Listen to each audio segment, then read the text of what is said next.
Hello, my name is Pastor Paul Stephen, and you're welcome to Insight with Paul.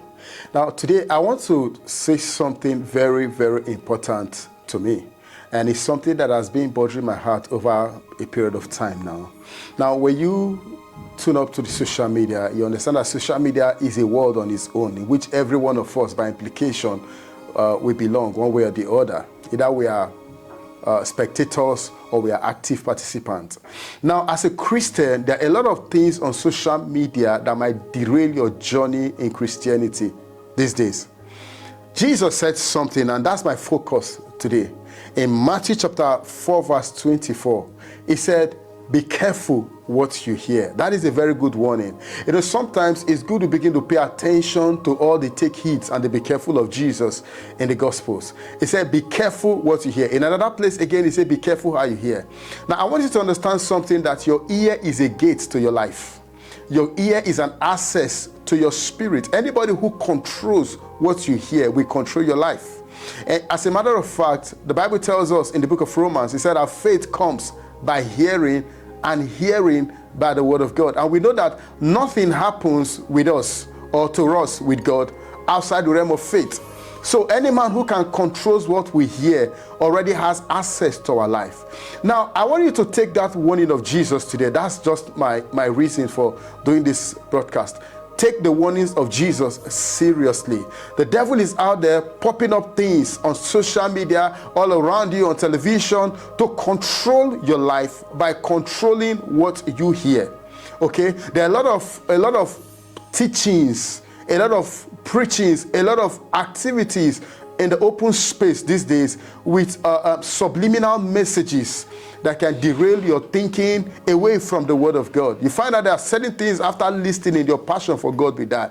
Now, so you control your life by controlling the things you hear. Okay, now you shouldn't listen to anybody that you see that after you're done listening to them, you want to become more rebellious, or you want to become rebellious. Okay, now there are people you need to avoid. Avoid men that after listening to them, you become more critical, irrespective of the truth.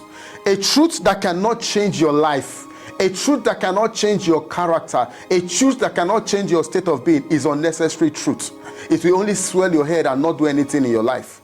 Okay, now you see a lot of people there's something they classify as deep truths, deep teachings, deep things. I think this coming year that we're entering, we're still in 2023 and the end of it, I want you to avoid, is an advice, avoid all those deep things. They seem to be taking people deeper into oblivion.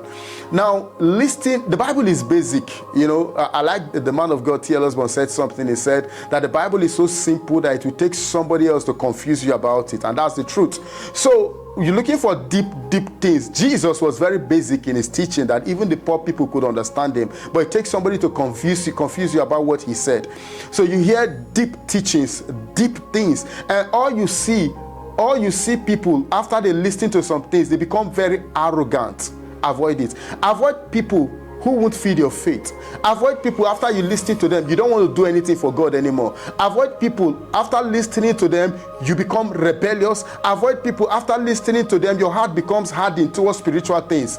You won't pray anymore because somebody has taught you something different. Avoid people after listening to them, you don't want to give to the work of God. Avoid people after you listen to them, you know, your attitude towards other people change. You become proud and arrogant. You see, the truth, if it's not in love, is not the truth. Okay, I like to borrow the word of a great theologian, Henry Emerson Fosdick. He said, if the new theology does not possess the power, the sinless power and the character of the old theology, the new theology stands to be faulted. So all the deep things you're hearing, if they cannot change your life, they are not really necessary for you.